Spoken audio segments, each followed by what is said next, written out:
Most millennials and Gen Z across the world are becoming anti-work and they're resigning from their day job in hordes. The Great Resignation crisis or the big quit is upon us. Don't believe me? Let me tell you that 40% of the global workforce is considering to quit jobs. But why is this happening now? Is there cause for worry? Does this signal a larger, more problematic trend? Should you think about quitting your job as well? Well, this video will talk about all of that.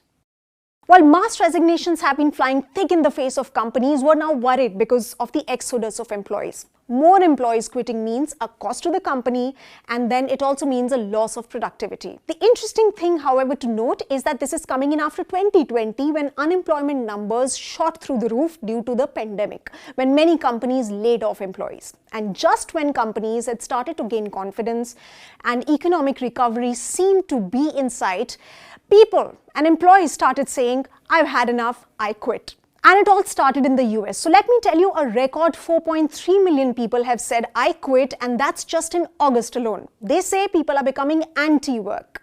Let's now focus on the UK. Well, a UK survey found out that 38% of people are considering quitting their jobs. In Germany, on the other hand, a third of companies are short of skilled employees.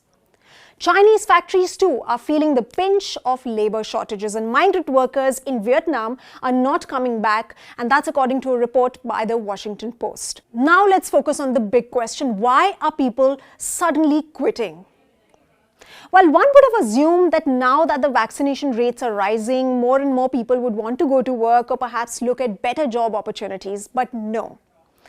The big quit is really the legacy of the pandemic. Like the World War I pushed women to enter the workforce, the Great Recession made people stick to the jobs, the pandemic held a mirror to us and forced so many of us to think about some really basic questions, and it forced us to reimagine our lives. Do I really need this job? Does the company care enough about my happiness or my health? What is my purpose? Do I really like what I do? Am I being paid enough? All of these questions forced so many people to quit toxic bosses, toxic jobs, and jobs that left no time for anything else. Now just rewind a bit and go back to pre-pandemic days. We'd meet people only if there was a day off. We wouldn't bother getting in touch with our relatives unless there was some major news. We compromised on holidays to save on money and even skipped parent-teacher meetings because of that big brand meeting. People were somehow putting up with toxicity in offices and somehow managing to evade getting laid off. Now that's changed and people have decided that they've had enough. Now many are turning their hobbies into full-time jobs, many are trading in cryptos to make quick money. Most others are also starting up, and more people are holding their ground, refusing to come back to office full-time. In fact, a Microsoft report also claimed that 70% of people want remote work options.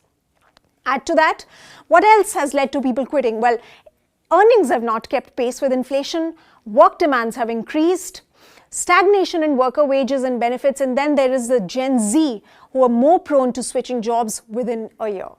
Let me tell you that nearly 14 million people in European countries have labeled themselves as not working or not looking for work, perhaps due to stronger safety nets like unemployment and social security benefits that they can avail from the countries that they're living in. And that's precisely why this movement hasn't really taken India by storm. People are still in no rush to sort of resign. Well, obviously, because we don't have safety nets, then there's 130 crore plus of us in this country, and employers will never have a dearth of labor. So which sectors are suffering the most due to people quitting in hordes? Well, there's hospitality, manufacturing, technology, and certainly healthcare, which bore the brunt of the pandemic. So what can be done to deal with this crisis? What can companies do? Well, for the longest time, companies have expected us to be flexible, and now it's their turn to be flexible. Confidence in corporates, it's at an all-time low. Corporates need to have better family engagement policies.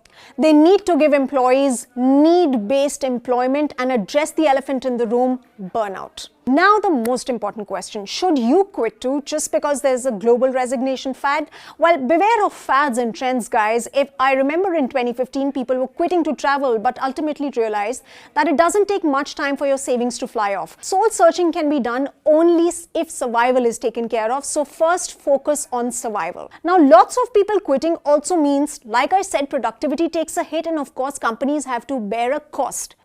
Maybe this will force companies to actually hit the reset button and tame the global resignation crisis. So what are your thoughts on this crisis? Let me know in the comment section below. This is Sumita Curry signing off.